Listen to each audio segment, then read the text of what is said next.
Пайда ойлама, ар ойла, талап қыл артық білуге.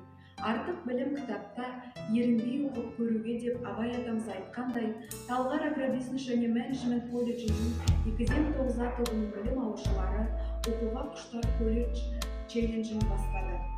Бұл челленджді ұлы ақын, жазушы, публицист Абай Құнанбайұлының көркемдік, әдеби гуманистік және діни көзқарастары терең білінген қара сөздерінен басталады. Қазақтар ең бір ұлын аялай ардақтап Абай атаған.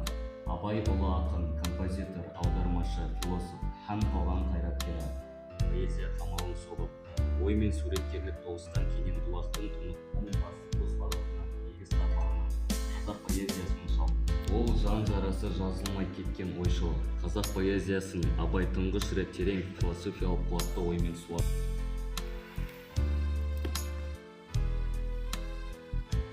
Санап 45 бөліктен тұратын Абайдың қара сөздерінің тақырыбы бір бағытта жазылмаған, әртүрлі. Абайдың қара сөздері жалпы адамзат баласына ортақ асыл сөз. Абайдың қара сөздері оның мұраларына қосылған асыл қазына. Абайдың 6-14 42 қара сөздерінің мағынасы бір-біріне жақын, себебі бұл сөздерді Абай халықтың атынан толғайды. Мысалы, 6 қара сөзін алатын болсақ, қазақтың бір мақалы өнер алды бірлік, ырыс алды тірлік дейді. Бірлік қандай елде болады, қайтсіз тату болады, оны білмейді. Ырыс алды тірлік дейді, ол қандай тірлік? Ол осы жан кеудеден шықпағандық па? Жоқ, ондай тірлік бітте де бар. Өзің тірі болғанмен көкірегің өлі болса, ақыл табуға сөз алмайсың. Адамның қайткенде білімді болатындығының жолын көрсету үшін ақын 19 сөзін арнаған. Адам дейді ол ата-анадан туғандай есті болмайды. Естіп көріп ұстап, татып ескерсе, жақсы мен жаманды таниды дағы, содан білгені, көргені көп болған адам білімді болады. Естілердің сөзін естіп жүрген адам өзі де есті болады. Әрбір естілік жеке өзі іске жарамайды. Сол естілерден естіп білген жақсы нәрселерді ескерсе, жаманнан сақтанса сонда іске жарайды. Ондай сөзді есіткенде шайқақтап шалықтанып, не салбырап салғырттанып естісе, не сол жерде қайта ұғайын деп қайырып сұрап тұшынбаса, не сол жерде сөздің расына көзі жете тұра қайта шығып қалпына кетсе, естіп не керек. Осындай сөз танып айтылған елге сөз айтқанша өзіңді танитын шошқаны баққан жақсы деп қарқынбай кәмеге. Ақын адамның өмірі де, қуаты да әрбір тұрбайды. Әрбір мақұлыққа Алла тағала тек қана бір ғана сипатты берген жоқ, тек қазір табиғат қана емес, адам да күннен күнге өзгеріп жатады. Ақын Абай адам мен жан жануарды салыстыра келе тек қана бір ғана айырмашылық, яғни адамның жанының айырмашылығы оның қоғамға қызмет етуінде дейді. Ақылда ашу да жоқ, күлкі де жоқ. Құлап қайнап бір жүрек соғады әлем.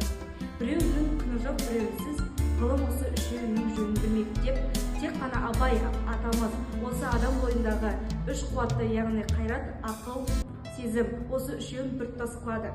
Және де 14-ші сөзінде де ақыл, қайрат, жүрек үшеуі сөз таласып қалады. Бірақ ақыр соңында тек қана күш қана жеңеді деп әдеби публицистика ретінде жазған.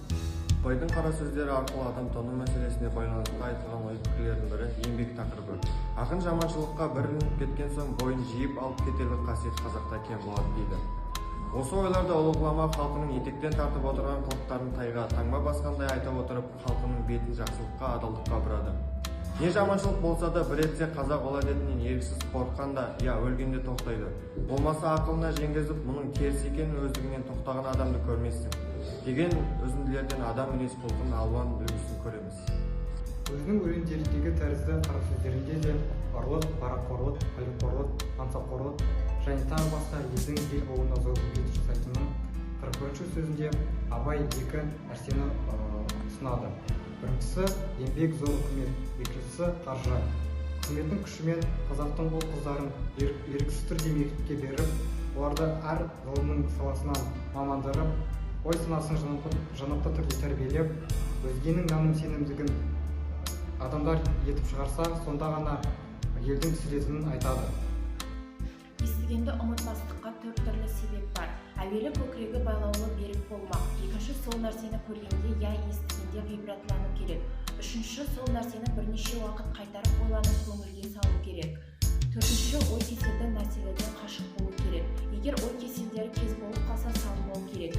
Ой кеселдері уайымсыз салғырттық, ойыншық күлкішілдік, я бір қайғыға салыну, я бір құмарлық пайда болу секілді. Бұл мәселелер күллі ақыл мен ғылымды тоздыратын нәрселер. Апайдың бұл әңгімелері кім үшін болса да тәрбиелік мәні зор.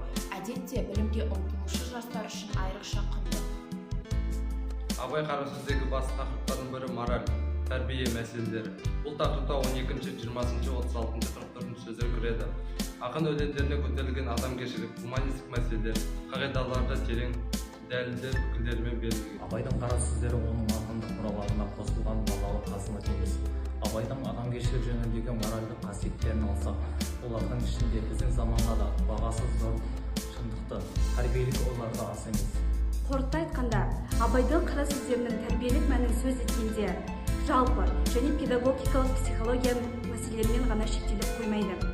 Ақын туған халқының әлеуметтік жағдайымен, оның әртүрлі топтарының мінез құлықтарына да ерекше зейін қойды. Ол өзінің жұртының мінез құлқын, көңіл күйін, іс-әрекеттерін, түйініш сүйінішін және салт-санасын жақсы білген.